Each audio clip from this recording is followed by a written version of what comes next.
Greetings and welcome to another powerful edition of the Community Defender Talk Show. One powerful hour of truth in a day of falsehood. I'm your host, Brother Darrell Muhammad, and we're so glad that you have tuned in to tonight's program. Of course, tonight's topic is right in line with everything that's going on, and that topic, of course, is just because you vote, it doesn't mean that you're free. And our people have been enslaved so mightily by the Democratic Party, believing that the Democrats are their salvation, yet year after year, we never get saved by that Democratic Party. And we were told that if Ronald Reagan won the White House, that we would never survive, that he would end all possibility of success for black people. And then after 8 years of Ronald Reagan, we were told that, look, if George Bush gets in, I don't know what's going to happen. Well, George Bush got in. And then we got Bill Clinton.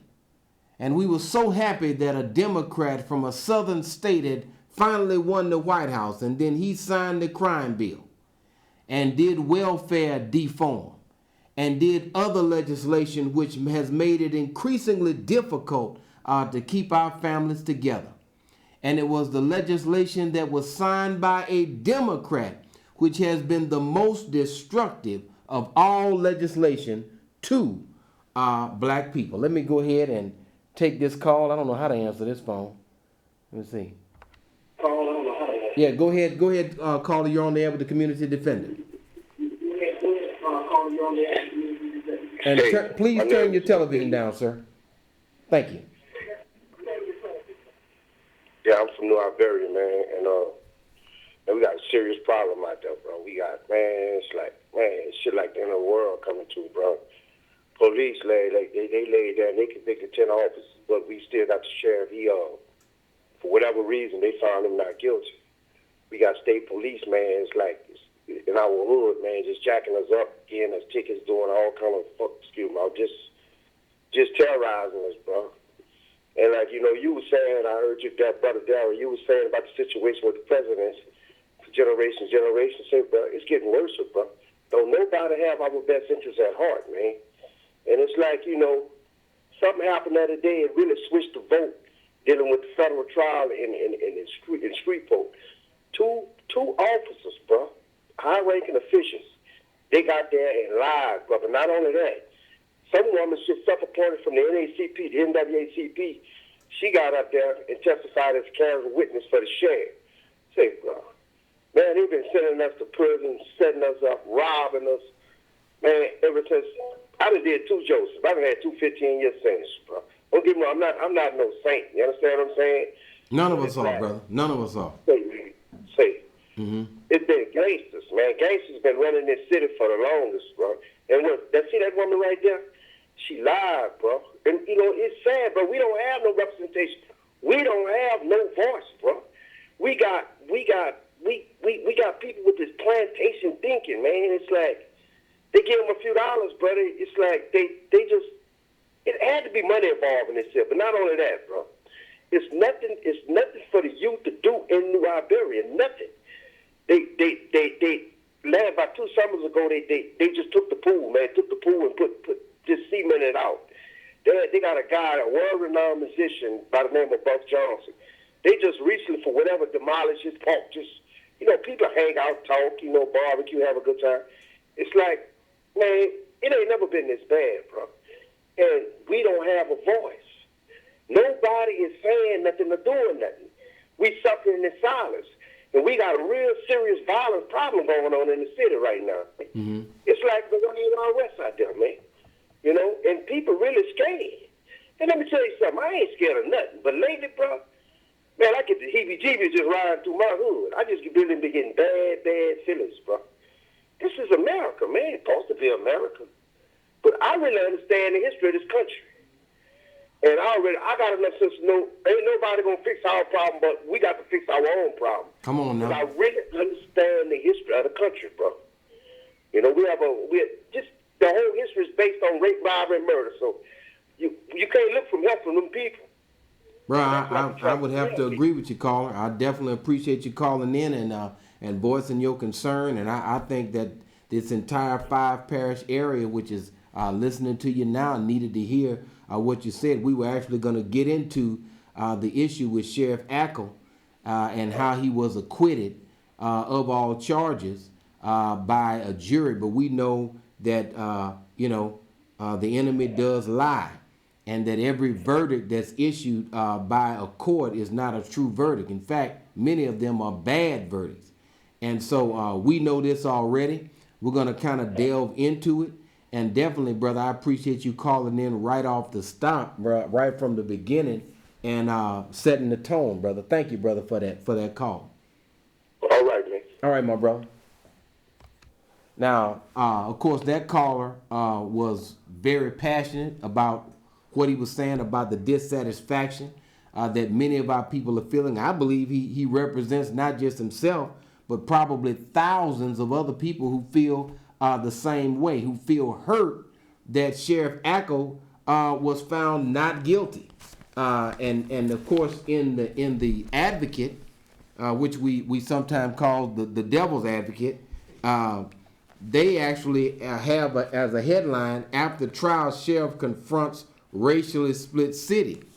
Well, there's a person in here, a lady by the name of Hippolyte, I believe that's how you pronounce it, and how she became disenchanted with Ackle for all of the things that he was saying. And one of the things she says was that Hippolyte's disenchantment reached new heights last week as she followed Ackle's federal trial on allegations of civil rights abuses, recalling as one deputy after another took the witness stand and described a lawless culture in which officers assaulted black people for sport, allegedly with the sheriff's blessing. The sheriff played by his own set of rules, the deputies testified, condoning jailhouse beatings and encouraging other misconduct. And then one person testified, "I was untouchable." Wade Bergeron, a disgraced former narcotics agent who pleaded guilty to civil rights charges and agreed to testify against his former boss, told jurors in the U.S. court, "We could pretty much get away with anything." Now, it also says that jurors rejected the government's claim that Ackle countenanced these abuses, acquitting the sheriff Friday after a week-long trial that was moved from Lafayette to Shreveport because of pre-trial publicity. So what he did, part of the rigging. Now, some of you believe, particularly in the Caucasian community, you believe that the election is rigged against Trump. And you can believe that a rich billionaire has a system rigged against him. But you cannot fathom that we as black people have a whole system rigged against us. That poor black folks have a system that's rigged against them, but yet you believe and are saying in social media that the system is rigged against a billionaire named Donald Trump. But it's impossible for a poor black person to have a system that's rigged against him or her. So just the whole perception that you have. Now, what this was, plain and simple, beloved family, was what we call jury nullification. When you nullify something, you cancel it out. I don't believe there was any deliberation that went on when they went to supposedly deliberate.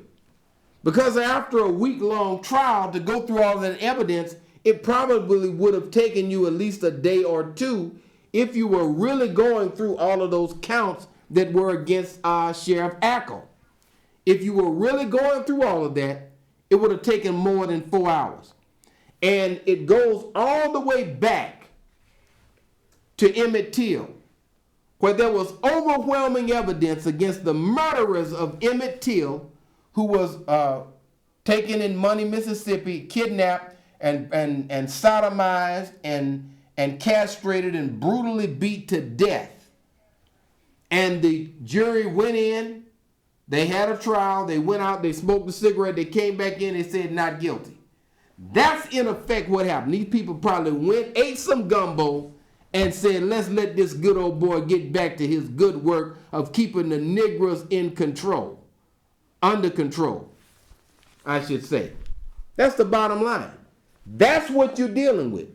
And now we see these Bundy boys who took over the wildlife refuge and had an armed takeover. They were also acquitted by jury nullification. Let me see if I can grab this right quick. Go ahead, Carly, you on there with the community defender. Good evening, Brother Darren. I just want to call in and chime in, my brother. Being the director of the community defender for so many years, I had to get onto this show. Because Brother Darius told me that a case, with the case of Sheriff Abbott, was so profound. It was the strongest case that ever was presented by a government, the federal government on any law enforcement official from around the country. According to what many has been saying, I've been consulting with a lot of people, a lot of different talk shows, a lot of different legal experts. Our sister in Baton Rouge, who teaches at Southern, we talked about it. One of the strongest cases. Now, how could the fans screw up this case with Sheriff Apple? Brother Darryl, you got to ask your question. How could they screw up a case? It's almost like it was rigged. I mean, if you want to use the Donald Trump word rigged, it was rigged from the beginning when you saw the media wasn't no urgency in the local TV to say the black. Everything about this case was so troubling, despite the fact that you had that many high-ranking officials testify against this person. I would like to think that his connection with the Western District, the federal Western District, had something to do with it, Brother Darren, because you remember his cousin, who was the chief judge of the Western District. Many law enforcement departments have relationships with the feds in the South because they have to keep prisoners. They have to do a lot of, let's say, undercover secret things with the feds pertaining to law enforcement. And I like to let people know that this was rigged from the beginning. So don't expect any justice. Now, one of the only solace that we see is some type of oversight of law enforcement in New Iberia. But still, Brother Darren, the most troubling aspect is the wholesale sellout of the black community by certain individuals within the city of New Iberia, such as the head of the New Iberia NAACP, Brother Darren. That is so troubling to have that image, that picture that's being put across social media by Channel 10 concerning her relationship. And he introduced the woman to the media saying that's a good friend of his. So this lady was supposedly leading a group that was heading protest against this person. So he sort of fixed a long time ago, Brother Darryl. And I myself, as an activist, going to rethink all my association with certain activists from across the board, because you can't trust nobody. But the people who are going to lose is the city of New Iberia. Brother, there's a number of shooting of young black men, unsolved murders. It's almost like you got bad law enforcement and you got bad policing. It's like, let everything happen. We don't give a damn. So the politicians, the black politicians in New Iberia didn't speak out. The clergy in New Iberia didn't speak out against him. Nobody spoke out publicly against this person because what? He has that much power. But, you know, there's righteous people from this area, this South Louisiana area, for continued. And I would encourage you guys to rethink the association with groups like the NAACP until they come and confirm what this woman did. So that's just my comment, Brother Darryl. I'm kind of upset now because I live and I vote in that district, and to see this stuff happen over the years, Brother Darryl, some numerous years we met you on a talk show in Baton Rouge, Louisiana, talking about law enforcement in New Iberia. And nothing has changed from the time we talked to you. This is what happened so many years. Brother Darryl, I definitely appreciate you. Thank you so much, my brother. And the thing I want to say, though, brother, is that we met in like 1998, and it is now the year 2016. So you're looking at over 18 years ago, we began to deal with things as they were occurring in that same area of the state. Now I want to get right into racist language, which is also in the paper. At a time of growing national discussion of police brutality, ACO's proceedings stood out not merely because a sitting sheriff found himself on trial and facing federal prison a year after he won re-election. Rather, the government's case was remarkable for the sheer number of deputies who admitted to wrongdoing and implicated their boss using bluntly racist language in doing so. 10 deputies pleaded guilty, including Bergeron, who told jurors about a time in 2008 when he and two drunken colleagues randomly targeted and beat up two young black people ages 16 and 22. So it just lets you know, and it underscores the point that they're just openly admitting that they're just targeting black people for abuse, and that this sheriff is right in line with it, loves it, he's the head of it, he's running it, locking it all the way down, and all of that was done. And that's why I think that this is a case of what you would call jury nullification, where they simply don't deliberate, they ignore the evidence, and they come to the conclusion that they want to come to, which is not guilty. This system has never punished white folks for their abuse of black folks. It never has, and it never will. That is why we have advocated the things that we have on the Community Defender Talk Show, which many people have said are radical. But the bottom line of it is, when you have a radical problem, you need a radical solution. And that solution is going to involve us taking control of our community. You're going to have to be willing to die to be free. A lot of us have gone to Iraq and died. A lot of us have gone to Afghanistan and died. But you haven't died for freedom because you're still enslaved right here in the state of Louisiana. You've gone everywhere to fight for freedom that you never get, and people are still, after all of this, and it's up to you what you want to do, but you're still joining the Army. You're still joining the Marines. You're still joining the Air Force. You are still lending the force of your being to a system that is absolutely designed to keep you down and to eventually kill you. That's the bottom line. That's what we're dealing with. We're dealing with death itself when we deal with America. And the idea that a system would punish a man who does what the system wants him to do, which is to keep black people in their place, I believed, as a brother director believed, that we would probably get an acquittal, because that's right in line. Keep in mind the Bundy brothers, who made a terrorist move, who, when an armed rebellion took over federal land in violation of federal law, and they were acquitted. And people say, well, what evidence they have? They went live stream on audio talking about their crimes and talking about how they were going to stand up against and not obey the federal government. That was live stream. They went online with their crimes, and it was seen by hundreds of thousands of people and heard by hundreds of thousands of people. That's just how proud of their criminal activity that they were. Yet they were acquitted, the Bundy brothers.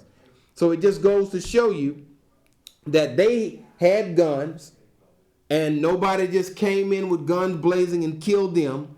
Yet our young men who are unarmed wind up dead. Fernando Castillo, who told the officer that he had a gun and that he was licensed to carry, he winds up dead. Michael Brown shot in the back of the head, he's dead. Trayvon Martin dead. Other people dead. Eric Garner dead. Sandra Bland dead. But these guys, who you see right here on the screen, they continue to live, and are acquitted and are free. Not only are they alive, but they're not even in jail. And that's the way the system works in America. Now, you all and everybody is poised as a community to vote for Hillary. Everybody from Steve Harvey to Tom Joyner to D.L. Hughley, everybody is on that same page of voting for Hillary. We don't want Donald Trump to win. We thought that Bill Clinton was the first black president, some of you. And Bill Clinton damaged the black community with the legislation that he championed more than any other president in the history of the United States, what I would say in modern time. because James Monroe did some things, George Washington did some things. But when you look at this situation, you have basically a demon in a face-off with a demon. Devil on devil, Satan on Satan. That's what you're dealing with. And like I say, you should exercise your right to vote. But keep in mind, just because you vote doesn't mean you're free. And look at how much black people defended Bill Clinton. When Bill Clinton had his scandal with Monica Lewinsky, where he was being serviced under the desk in the Oval Office, and the Republicans went out and went crazy. And keep in mind, they were very upset at Bill Clinton.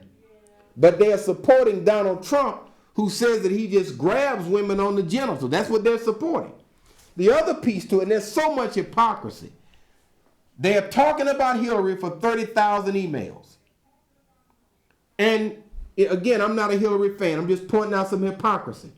But George Bush and his administration had 30 million emails sent by the Pentagon, the State Department, over years that were subpoenaed by Congress, and they came back and said, we can't find them. We can't turn them over.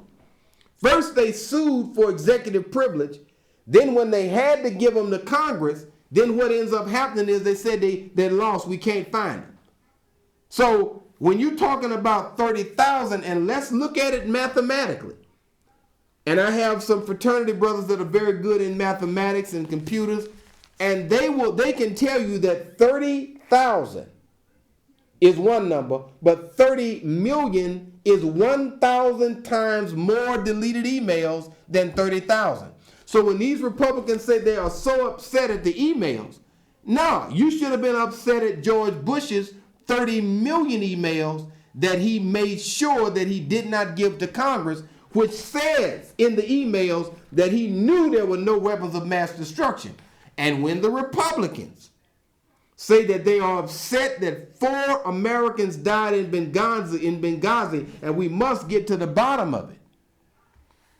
I mean, you don't want to get to the bottom and actually go in and prove and let it be known that Bush lied to start a war that killed over 4,000, almost 5,000 American troops, but you're so concerned about 4 Americans that died in Benghazi, but not the nearly 5,000 that died on a lie in Iraq? Straight up hypocrisy. These people do not have any principles. That's what you got to understand. There are no principles. We do not have anybody in jail right now that has lower morals than the 2 people running for president. The brother who called in and said that he did some time in prison. These 2 people should have been in jail in your place. Both of them. Both of them have a criminal past. Both of them have a criminal past, a racist past, both of them. And somebody said, well, you shouldn't talk like that so close to the election. Trump might win. It doesn't really matter, because if after what Bill has done and after what Barack Obama has failed to do, it might as well. You mean to tell me a black man didn't submit the legislation, but yet and still a white woman is going to submit it? I mean, come on. And let me just say this.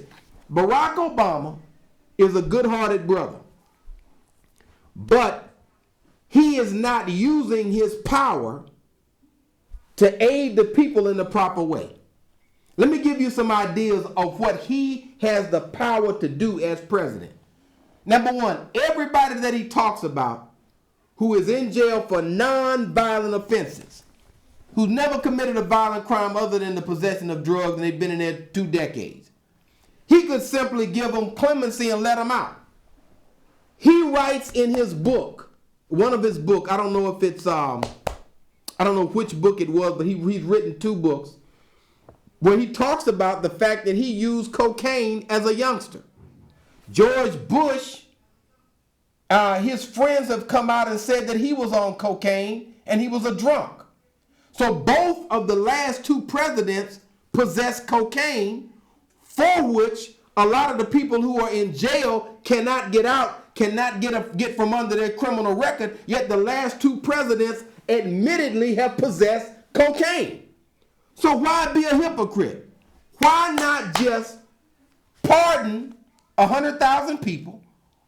Or if you're afraid of the political backlash because of cowardice, you could simply take all of the people that have been out for 10 years and have not been rearrested and pardon them so that they will no longer have a criminal record. You could take 200, 300,000 people who are already out of prison and relieve them of their criminal record so that they can what? Compete for the supposed jobs that you're creating in this economy. It's an idea, and it won't cost you a thing. Then you can save money by letting a lot of these lifers who got sentenced to life in prison at 20, life in prison at 17, you can simply give them clemency, which will save $30,000 a year for every year they would have lived. You can let if you really are serious about reducing mass incarceration with the stroke of a pen, they can be out.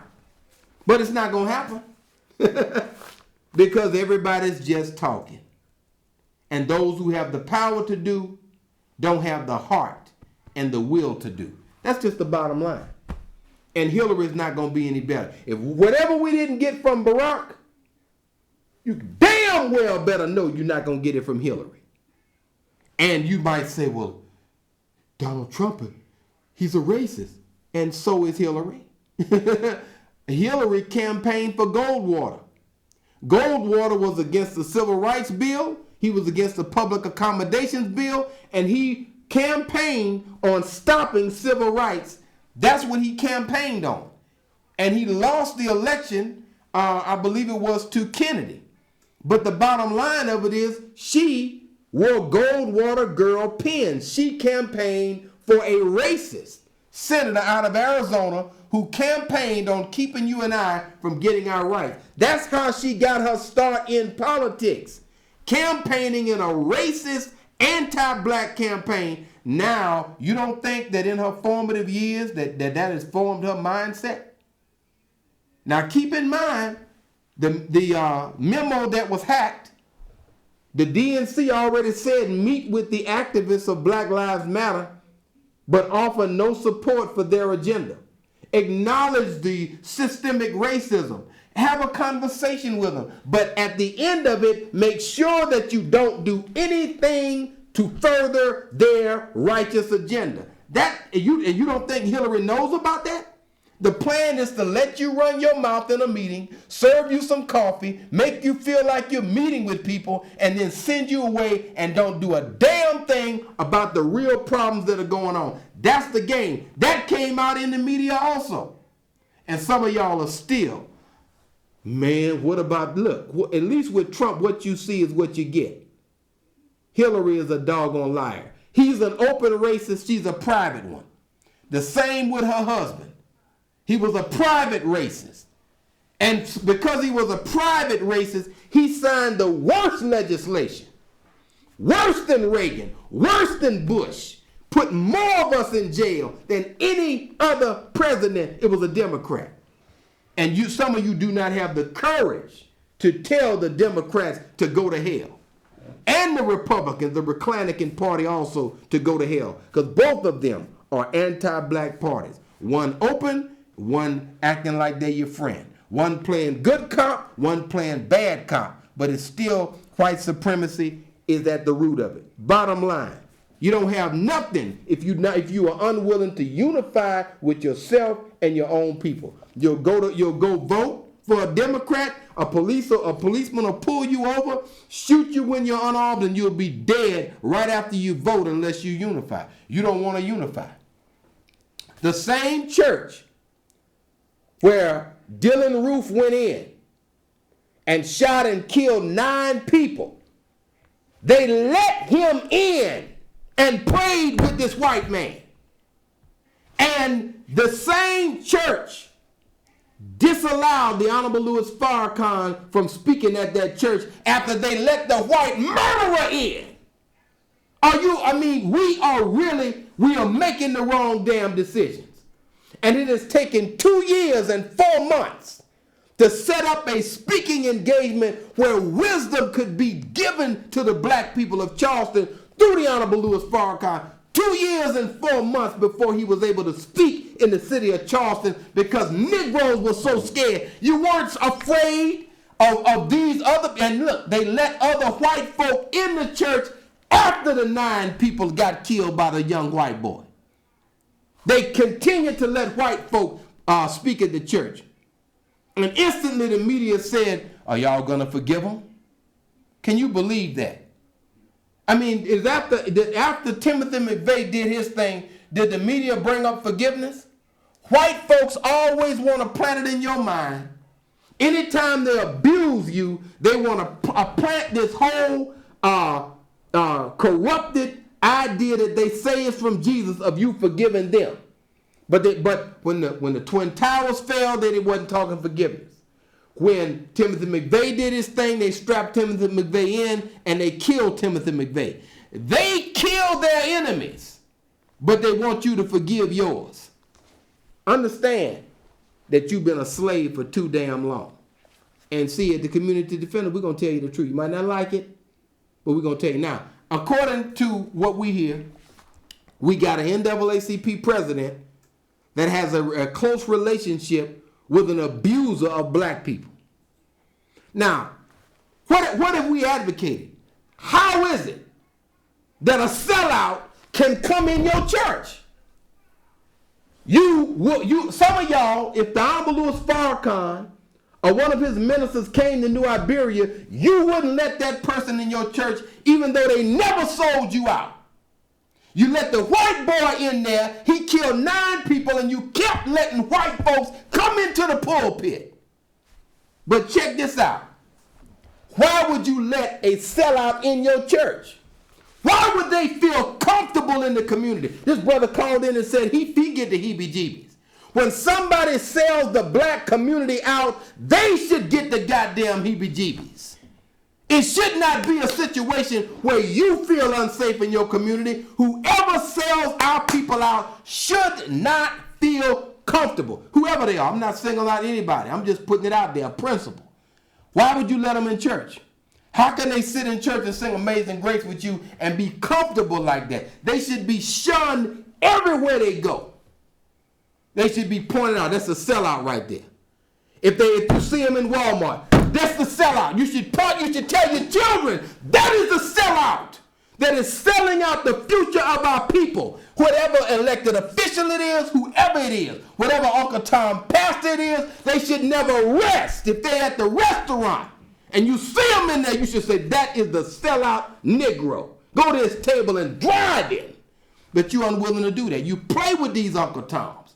And because you play with them and white folks give them money, and you play with them, and you clap to their music, and on Sunday, you're going to get the same thing. When you're loyal to your own, you do not aid and abet anybody that is against your own. So if you aid another nation who's at war with America, they call it treason. And according to the Constitution of the United States, which is the only thing in the Constitution that I remember, that where the death penalty is mentioned specifically in the Constitution for treason. That's just how important it is. And with our community, and I'm not saying we should do anything to anybody, but we should definitely shun them. They should definitely not feel comfortable. They should not be able to continue to just be there and ride around in whatever car that white folks have bought for them and just be around, hanging out. You understand? Socializing, going to the debutante ball with their daughter. You should shun them. And until you're willing to do that, you're in some serious trouble. So if you all are saying that a president of an organization is linked up with somebody who's in charge of brutalizing and killing black folk, and they hanging out, or if it's true that they testified for someone, then everywhere you see them, you should be like, who is that? What are you doing in here? When they come to church, you should stop them in the parking lot and say, why are you here? If that's true, that's my opinion. You can do what you want, but my opinion is that all people who sell us out should be shunned in the black community and should not be given solace and comfort among our people when they sell us out. You can't hang out and be cool with the Klan and cool with Darrell Muhammad. It's not gonna work. You can't be all cool with the murderers of our people, all chummy with the brutalizers of our people, and at the same time hanging out with Darrell Muhammad. It shouldn't be that way. And each and every person in the community needs to make that individual decision. I don't know the truth of it. I wasn't in the courtroom, but if that's true, that somebody testified on behalf of a killer of our people, then you got to deal with that. Go ahead, caller. You on there with the community defender? Go ahead, caller. What? Yes, sir. I'm just listening. I want to let you know that I'm white, but I cannot even imagine the fact that this man got off. Yeah, it's called jury nullification. The killers of Emmett Till got off. Bundy, the terrorists, the Bundy father and son, and those with them, they were totally exonerated. It happens all the time in the United States, all the time. And so. Well, I want to let you know, as a white person, that I think it's absolutely ridiculous, and I just can't even believe it. The whole parish. It's ridiculous. Liberia Parish, all in general. No, I thank you for your caller, ma'am, and continue to advocate justice wherever you may be and wherever you may go, even among your own people. All right. Absolutely. All right. Just God bless to let you know I was on your side on that, okay? We definitely appreciate it. Make sure that you're an advocate, though, for justice, even among your own people. All right? Yes, sir. All right. Thank you. You have a great night. You as well, ma'am, and we definitely appreciate that call. And again, some things are just that ridiculous. So the only thing I'm going to tell you is, as a principle, you have to shun those who are not right. It's just what it is. If somebody is in office, you have to get them voted out of office. If they come to hang out or they come to a social event, you have to disinvite them. You have to keep them away from you and make sure that they are as far away from you as the East is from the West. And then you have to take over the NAACP and vote those kind of people out. Make sure that they never get in charge of anything. So the people really have the power. Once you decide that you're not going to have Uncle Toms over you, they won't be over you. But as long as you go along to get along, don't get involved, I mean, that's what you're going to get. You're going to get sellouts. And unless you watch people when you vote for them and you hold their feet to the fire, you're going to get the same thing. So if Hillary wins, if black people do not call her out, just like Black Lives Matter called that witch out, if you do not continue to call Hillary out, and she does not know that she will not get reelected, hey, she's not going to do anything for you because you sat down and you shut your mouth for 8 years because you didn't want to criticize the first black president. And now you're expecting, after you looked at a black man for 8 years and kept your mouth closed because you didn't want to look bad with a first black president, and now you got a white woman and some of y'all are expecting her to do what the black man didn't do. Ain't gonna happen. Ain't gonna happen. You better think about this thing. And if you got so many Uncle Toms, who's supporting them and why are you hanging out with them? That's my question. Why are you hanging out with Uncle Tom? Why are Uncle Toms and Thomasinas all around you then? What is that? Like, certain people are not even around me. You understand what I'm saying? Because I don't even deal with them. You know what I'm saying? I don't deal with people who do certain things, and those people are just not around me. I don't have any Uncle Tom friends, any Uncle Tom associates at all, because I make that choice.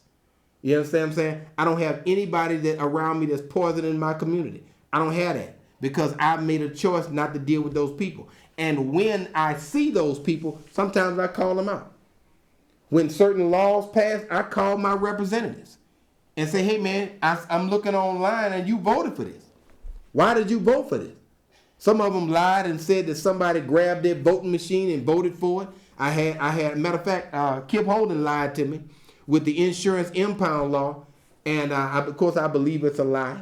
And he said that he really didn't vote for it, that somebody had voted on his vote machine. whatever little apparatus they have in the legislature. That's what he said.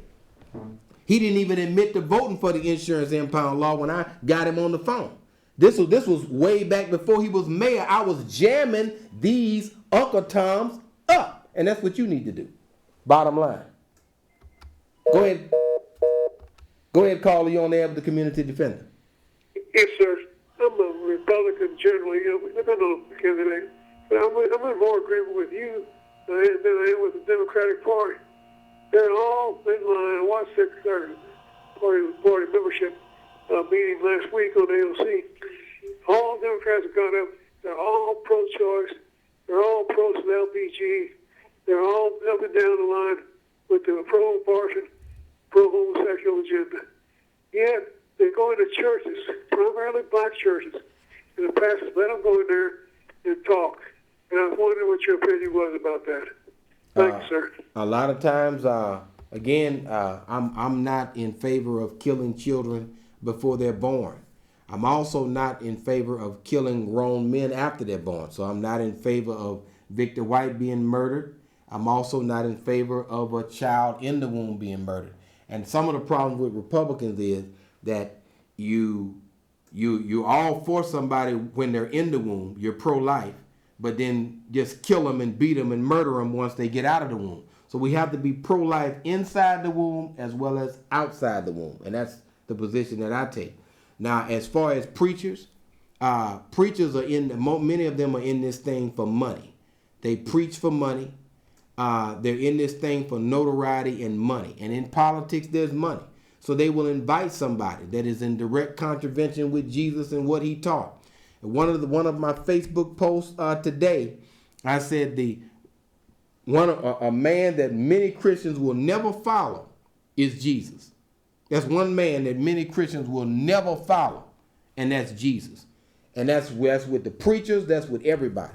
Because do unto others as you have them to do unto you is not the domestic policy of the United States. It's not the foreign policy of the United States. It's not what most people believe should be done in America. The actual principle that Jesus taught on how you live your life is not something that the majority of Christians has as something that influenced their opinions. Their opinions are not informed at all by the words of Jesus. And it's down the line. If I talk to Christians on what they believe about what should be done about this or what should be, because many of them are voting for somebody. If you're voting for either one, whether it's Trump or Clinton, both of those people are not in line with Christ. They're not in line. If you're a Muslim, they're not in line with the fairness and the judicial practices, the fair judicial practices of Prophet Muhammad, peace be upon him. They're not in line with Moses and the prophets. Neither one of them. So just laying it out. Now I wanted to read something, and it's telling because the director and we talked earlier today, and he was livid with anger that Ackel could be acquitted with nearly a dozen high-ranking officers testifying against him. And many of us were convicted. Many of you have relatives who had one crackhead testify against him. One snitch, jailhouse snitch, testify against him. He's doing 25 years to life, and they don't even have any physical drugs or anything. They were just named, thrown in jail on a trumped-up trial, and many of these people are doing a life with almost no evidence. One crackhead. You're talking about 10 actual law enforcement officers testifying against this man, and he's acquitted. Yet somebody who's poor, and keep in mind, the public defender that many of the people that Ackel arrests or his officers arrest, he didn't use that public defender. He got him some high dollar lawyers. So when they tell you that your public defender is a fair trial, when these cops get charged with something, they never use a public defender for some reason. It's okay for you as a poor person undercharged, but for some reason, whenever they get charged with something, they go buy a $600 an hour lawyer. Isn't that interesting? That what's right for me, it doesn't seem to work too well for them when they're in that situation. Just something to think about. Now I'm gonna put this out here like this, okay? And keep in mind, I want people to shun, okay, leadership that does not work in the best interest of our people. We don't have to do anything against the law or violent to anybody, but you certainly can use your First Amendment right, and you can let them know what you feel. And as a pastor, you can lock the door on anybody that sold our people out. As members, you can agree, we don't want to deal with you. If somebody who's an Uncle Tom comes into your business, you can throw them out. So you can do those things, and you can legally do those things and shun the wicked sellouts in our community, whoever they may be. I don't know who they are, all of them, but whoever they may be. Now I'm going to read you this. This is from the Most Honorable Elijah Muhammad, who taught the Honorable Louis Farrakhan. It says, leaders, and I've read this maybe 20 times, we the black nation today with knowledge of truth cannot accept leaders made and offered to us for our guidance. I warn each of you to no more accept the white man's made or chosen leaders for you.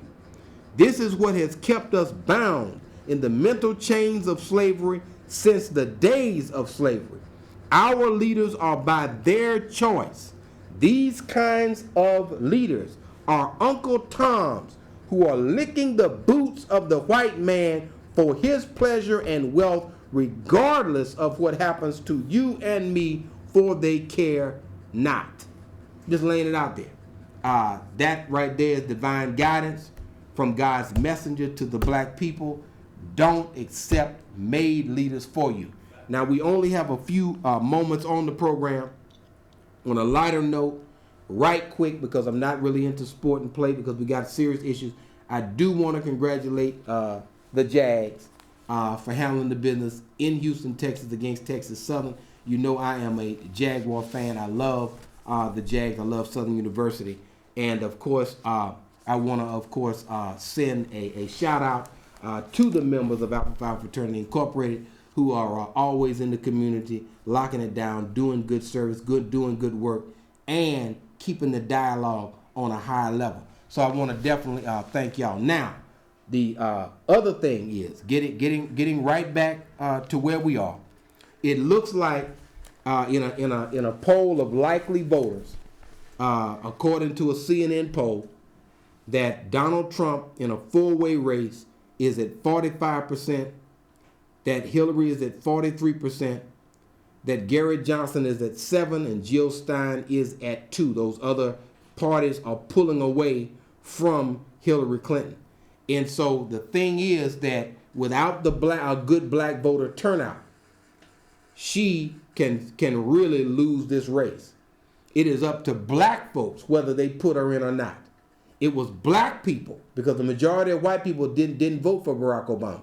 But it was that 97% black support that put Barack Obama in the White House. And, of course, we really didn't get anything except the nice image. And it's a beautiful image of a beautiful black family in the White House. But other than that, we really didn't get much out of that. And it'll be the same way with Hillary if you have the same thought in mind of not holding her accountable for all that she's done and all that she promises to do.